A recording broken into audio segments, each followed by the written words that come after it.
सलामुअलैकुम। आज की इस वीडियो में बात करेंगे कि फरौन बादशाह बनने से पहले क्या किया करता था और वो बादशाह कैसे बना। अगर ये वीडियो आपको पसंद आए तो वीडियो को लाइक करके हमारे इस चैनल को सब्सक्राइब कर दें, शुक्रिया। दोस्तों, फरौन का नाम मासब बिन वलीद बिन रयान था और उसकी उम्र तकरीबन 400 बरस की थी।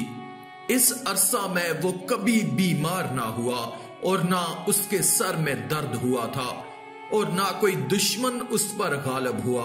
और फरौन भी उसको इसी वजह से कहते हैं कि उसने खुदाई का दावा किया था। अल्लाह ताला फरमाते हैं, फरौन ने लोगों से कहा कि मैं हूं तुम्हारा रब सबसे बड़ा।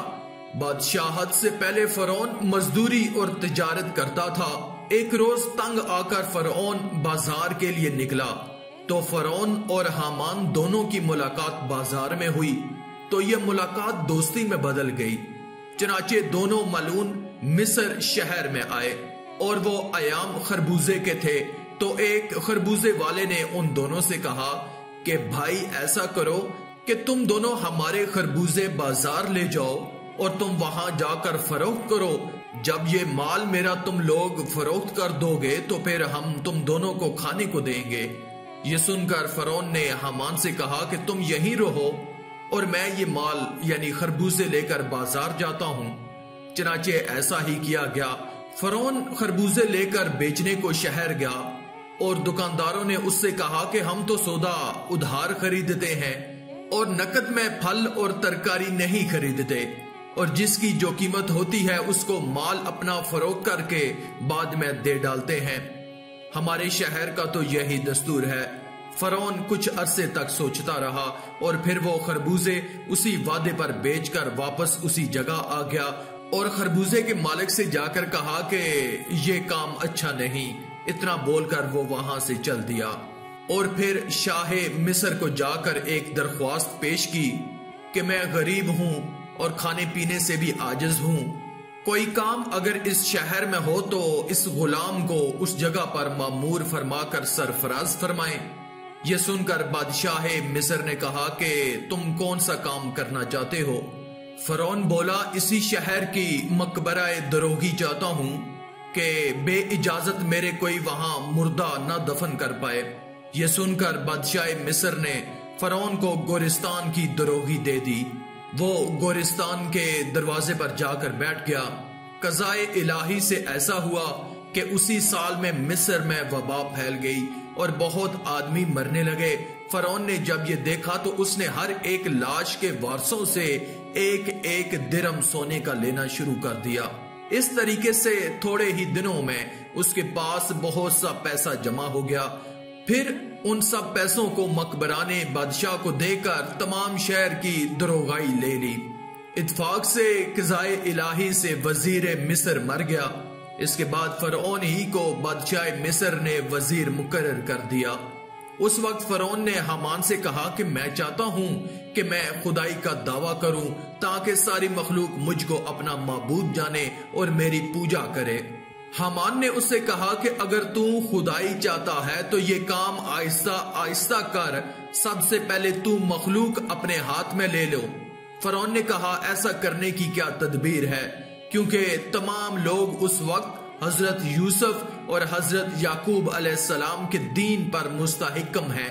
किस तरह उनको अपना बनाऊं, आखिर उसकी क्या तदबीर हो सकती है। हामान इस बात को सुनकर कुछ देर सोचता रहा। फिर ये तदबीर ठहराई कि बादशाह मिस्र से दरख्वास्त कर कि मैं चाहता हूं कि एक बरस तक मिस्र की रायत के वास्ते खजाने से मुफ्त फरमाइश पूरी की जाए और मैं अपनी तरफ से सरकारी खजाने में एक साल का जो कुछ खर्च होगा वो दूंगा। बादशाह ने कहा, मैं ये नहीं चाहता हूं कि तुम्हारा नुकसान हो और मेरा नुकसान। अच्छा, मैं इजाजत देता हूं कि इस साल मिस्र की आवाम से टैक्स ना वसूल किया जाए। फरौन ने जवाब दिया कि मैं नहीं चाहता कि सरकार आला का खजाना किसी तरह कम हो। बस बादशाह नादान और कम फहम था। उसने कहा कि अपने दिल की मुराद पूरी करो। इसके बाद पूरे शहर में फरौन ने ऐलान करवा दिया कि इस साल खजाना आप तमाम लोगों पर माफ है और हमने अपनी तरफ से खजाना बादशाह की खिदमत में जमा करवा दिया है और मजीद 2 बरस की माफी के वास्ते भी हमने सरकार आला में अर्ज की है, सो वो भी कबूल हुई। फिर तो तमाम राया मिस्र की ये बात सुनकर बहुत खुश हुई। गरीबों मस्कीन जितने थे सब ने फरौन की तरक्की के वास्ते दुआएं की और सब के सब खुदा का शुक्र बजा लाए। बस 3 साल का खजाना माफ होने से मिस्र की राया को फरागत हो गई और फिर चंद ही रोज बाद बादशाह मिस्र खुद अपनी मौत मर गया और कोई भी उसका वालियो वारिस न था जो उसके तख्त शाही पर बैठे। चनाचे बादशाह मिस्र की तजहीज़ो तकफीन के बाद 3 दिन तक ताजियत की गई और चौथे रोज तमाम शहर के लोग, काजी, मुफ्ती, आलम, उमरा, फुकरा, छोटे बड़े सब बादशाही दरबार में हाजिर हुए और कहने लगे कि बादशाह के तख्त पर किसको बैठना चाहिए, क्योंकि मुल्क बेसरोपा हो गया। आखिरकार फरौन बादशाह बन गया, क्योंकि मिस्र के लोगों ने फरौन से नेकी देखी थी कि 3 बरस का खजाना मिस्र का माफ किया था और अपने पास से 3 बरस का रुपया बादशाह को दिया था, इसलिए सब उससे खुश थे। ये खैर ख्वाही देकर सभी ने उस फरौन मरदूद को तख्त पर ले जाकर बिठा दिया। जब ये मलून मिस्र का बादशाह हुआ और फिर उस हामान बेईमान को अपना वजीर बनाया, इसके बाद कहने लगा कि अब मुल्क मिस्र पूरा हमारे हाथ में आ गया है, यानी हम इस मुल्क के बादशाह मुकर्रर हो गए हैं। हमान से उसने कहा कि अब कोई ऐसी तदबीर करनी चाहिए कि तमाम मुल्क मिस्र के बाशिंदे और तमाम खलाइक मुझको खुदा कहे और मुझ ही को माबूद जाने और मेरी परस्तिश करे। उसके मुकर्रर करदा वजीर हमान ने फरौन मलून को ये सलाह दी कि पहले मिस्र में यह हुक्म दिया जाए कि इस वक्त जितने भी उलमा हैं वो किसी भी बच्चे को दर्स व तदरीस ना दे पाएं और अपने तमाम तदरीसी सिलसिले को बिल्कुल खत्म कर दें। इस तदबीर से आहिस्ता आहिस्ता लोग अपने दीन से बेखबर होते रहे और जो आइंदा बच्चे पैदा होंगे वो सब के सब बगैर इल्म के जाहिल होंगे। इस तरह आहिस्ता आहिस्ता लोग अपने अपने दीन से बरगुज़िश्ता हो जाएंगे। ये बात हामान की सुनकर फरौन मलून ने अपने मुल्क मिस्र में तालीम और तदरीस का सिलसिला मौकूफ कर दिया कि मेरे इस मुल्क में कोई भी ना इल्म सीखने पाए। फौरन दर्स व तदरीस को बंद कर दिया, वरना हम उन सब को कत्ल करा देंगे। फरौन बादशाह का यह हुक्म सुनकर और उसके कत्ल कराने के खौफ से सब ने दर्स व तदरीस का सिलसिला मौकूफ कर दिया और बिल्कुल लिखना पढ़ना छोड़ दिया।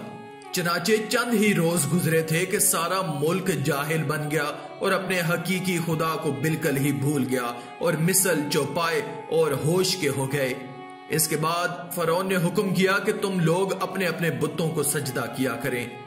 बस एक कौम तबकी जो कसीर तादाद में थी उसने बुत परस्ती शुरू कर दी और ये सिलसिला तकरीबन 20 बरस तक रहा। फिर उसके बाद फरौन मलून ने ऐलान कराया और उस ऐलान में ये अल्फाज लोगों के कानों तक पहुंचाए जिसको कुरान मजीद ने नकल फरमाया। बस लोगों को जमा किया और फिर उन लोगों से कहा कि मैं हूं रब तुम्हारा सबसे बड़ा और बुलंद। इस जहालत पर 40 बरस गुजरे। इसके बाद तमाम बुतों को तोड़ डाला। फिर उसी कौम तबकी ने फरौन को पूजना शुरू कर दिया। इस कौम पर फरौन मलून ने बहुत नवाजिश की और दूसरी कौम जो बनी इसराइल थी वो उसको खुदा नहीं मानती थी, उसको तरह तरह से तकलीफें देता, क्योंकि बनी इसराइल कौम तो दीने यूसुफ अलैहिस्सलाम पर कायम थी। फरौन मलून उनसे खिदमत करवाता और उनको हर वक्त जलील करता और जिन कामों को वो नाचीज समझता था, यानी मेहनत और बोझ उठाना, लकड़ी चीरना और चन्ना दलना, घास काटना, झाड़ू कशी करना और गोबर वगैरह फेंकना, बनी इसराइल को इन सब कामों पर मुकर्रर किया था। और कुछ लोगों को बनी इसराइल कौम में से मुख्तलिफ शहरों और देहातों में अपने ताबीन की खिदमत में भेज देता और बनी इसराइल की औरतों से अपनी औरतों की खिदमत लेता। इस तरह फरौन एक मजदूर से बादशाह बन गया। आखिर में अल्लाह रब्बुल इज्जत से दुआ है कि अल्लाह हमें नेक अमाल करने और बुराई से बचने और बचाने की तौफीक अता फरमाए। आमीन या रब्बल आलमीन। आज की इस वीडियो में था बस इतना ही। मजीद इस्लामी वीडियोस हासिल करने के लिए अल्लाह की कुदरत चैनल को सब्सक्राइब कर दें और साथ में मौजूद बेल के आइकन को दबाकर ऑल पर क्लिक कर दें। शुक्रिया।